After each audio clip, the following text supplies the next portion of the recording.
Hi friends, నేను మీ వాహిని. ఈరోజు మన ఛానల్ కిడ్స్ వైజాగ్లో నేను చూపించబోయే వీడియో చాలా చాలా హెల్దీ రెసిపీ అనమాట.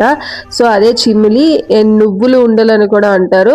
సో ఈ రెసిపీ ఎక్కువ నాగల చదువు చేయడం చూస్తే, అండ్ ఇప్పుడు ఇది హెల్త్కి చాలా మంచిదని చాలా మంది డైలీ చేసుకుంటున్నారు ఇంట్లో, అండ్ డైలీ తింటున్నారు. ఒక్కొక్క ఉండ బయట కూడా అమ్ముతున్నారు. సో ఇది చాలా సింపుల్ రెసిపీ అండి, ఇంట్లోనే మీరు చేసుకోవచ్చు. కావాల్సిన ఇంగ్రీడియంట్స్ నువ్వులు, బెల్లం. సో నువ్వులు ఏంటంటే జస్ట్ ఇలాగ కాస్త మీరేమి వేపుకోక్కర్లేదు, అలా కూడా ఏమి చేయక్కర్లేదు. డైరెక్ట్ గా కొంచెం మిక్సీ ఇలా పట్టుకోండి. కంప్లీట్ గా పొడిగా చేసేయకుండా కొంచెం బరగ్గా మిక్సీ అనేది పట్టుకోండి. సో మిక్సీ పట్టుకున్నాక ఈలోగా మీరు బెల్లం ఏం చేస్తారంటే, బెల్లం ఎప్పుడైనా ఈజీగా రావాలంటే ఏం లేదండి, స్టవ్ లో ఒక ప్యాన్ పెట్టి అందులో కొంచెం వాటర్ వేసి ఇంకో గిన్నెలో బెల్లం పెడితే అది కొంచెం వేడైతే ఈజీగా ఉంటది అనమాట తురుముకోవడానికి. సో నువ్వులు చూసారు కదా, ఇలా మిక్సీ పట్టుకుంటే సరిపోద్ది. సో ఈలోగా మన బెల్లం ఇలా కొంచెం వేడి చేస్తే ఆవిరికి, సో బెల్లం అనేది ఈజీగా తురుముకోవచ్చు. సో బెల్లం కూడా ఇలా తురుముకోండి. ఇప్పుడు ఏం లేదు, ఆ బెల్లం ఈ నువ్వులు ఏదైతే మనం మిక్సీ చేసుకున్నా రెండు కొంచెం కొంచెం పోర్షన్ వేసుకుని మిక్సీ చేసుకోవడమే. సో మిక్సీ చేసుకున్నాక అంతా ఒకసారి కలుపుకొని చూడండి. ఎక్కడైనా బెల్లం ఉండలు అలా ఏమైనా ఉంటే మళ్ళీ కొంచెం మిక్సీ పట్టుకోండి. అంతేనండి, ప్రాసెస్ అయితే ఇంతే అనమాట, ఇంతకన్నా ఏం లేదు. అండ్ ఇందులో పంచదార కూడా వేసుకుంటారు కానీ, బట్ పంచదార అవాయిడ్ చేసిన మంచిది. బెల్లం అయితే హెల్త్ కి చాలా మంచిది కాబట్టి బెల్లమే యూస్ చేసుకోండి. ఎందుకంటే అంత హెల్తీ రెసిపీలో మళ్ళీ పంచదార వేసి దాన్ని ఇది చేయడం ఎందుకని, సో బెల్లంతోనే చేస్తున్నాను. మేమైతే బెల్లంతోనే చేసుకుంటాం అనమాట. నువ్వుల చిమిలికి సో మెయిన్ ఏంటంటే ఇంగ్రీడియంట్ నువ్వులు సరైనవి అంటే టూ మచ్ పాలిష్ పెట్టిన వల్ల కాకుండా డైరెక్ట్ గా చూడండి, గానుగది ఆడతారు అక్కడ డైరెక్ట్ గా అలా తీసుకొని, ఎక్కువ పాలిష్ పెట్టిన బయట మార్కెట్స్ లో వాటికన్నా అలా ఎక్కడైనా తెలిస్తే తీసుకోండి. సో ఆ నువ్వులలో వచ్చిన జిగురు ఇప్పుడంటే ఇలా మిక్సీలు పట్టుకుంటున్నాం కానీ మామూలుగా ఊర్లో అట్లయితే దంచుకుంటారు. సో దంచినప్పుడు ఈ నువ్వులు మెయిన్ నువ్వులు బాగుంటే అది ఆయిల్ వస్తుంది అనమాట అందులో నుంచి.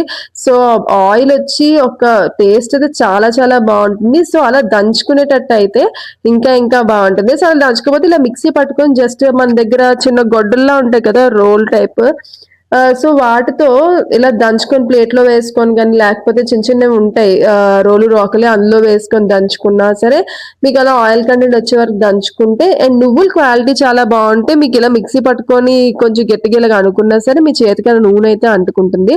సో అలా నూనె ఉండే నువ్వులు అయితే ఎక్కువ పాలిష్ పెట్టేసి అలాగా చేసే కన్నా నువ్వులు అయితే చాలా చాలా బాగుంటుంది అనమాట చిమ్మిలి.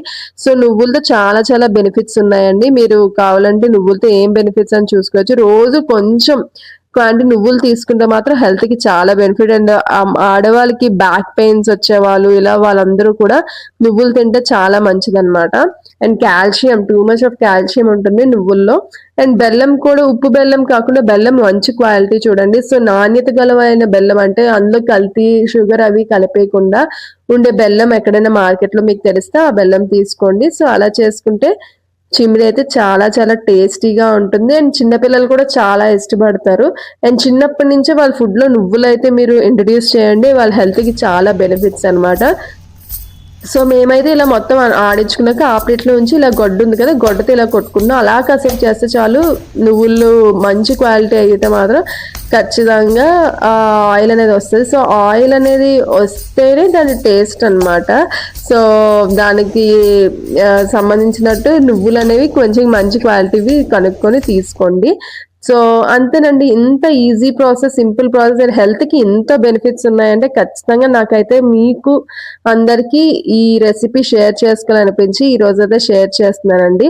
ఖచ్చితంగా ట్రై చేయండి. అండ్ ఇంకా నువ్వులతో వాటితో వేరే టైప్ ఆఫ్ లడ్డూలు అలా ఏమైనా ఉంటే నాకు రెసిపీ అనేది కామెంట్స్ లో షేర్ చేయండి. నేను కూడా ట్రై చేసి ఎలా ఉందో మీకు చెప్తున్నాను. సో థ్యాంక్ యూ అండి. మరిన్ని రెసిపీస్తో మీ ముందుకైతే నేను వస్తాను. సో ఇలా చిన్న చిన్న మీరు తింటున్న ఉండల సైజ్ చేసుకుంటే వేస్ట్ కాకుండా ఉంటుంది. సో చేసుకొని స్టోర్ చేసుకోవడమే. ఇదైతే ఏం ఫ్రిడ్జ్ లో వాటిలో పెట్టుకోకర్లేదండి, బయటే స్టోర్ చేసుకోవచ్చు. మరి ఎండ అలా ఉంది మీ ఏరియాలో, ఎండలు ఎక్కువ అంటే మాత్రం అప్పుడు ఫ్రిడ్జ్ లో పెట్టుకోండి, లేదంటే కొంచెం పులుస్తారు అనమాట. ఇది ఒక 10 days అలా బాగానే ఉంటుంది బయట క్లైమేట్ అంతా టూ మచ్ ఎండ లేకపోతే. సో అలా స్టోర్ చేసుకొని పెట్టుకోవచ్చు. ఇదండి ఈరోజు మన ఛానల్లో రెసిపీ. మరిన్ని రెసిపీస్తో మీ ముందుకు వస్తాను. అంతవరకు థ్యాంక్ యూ.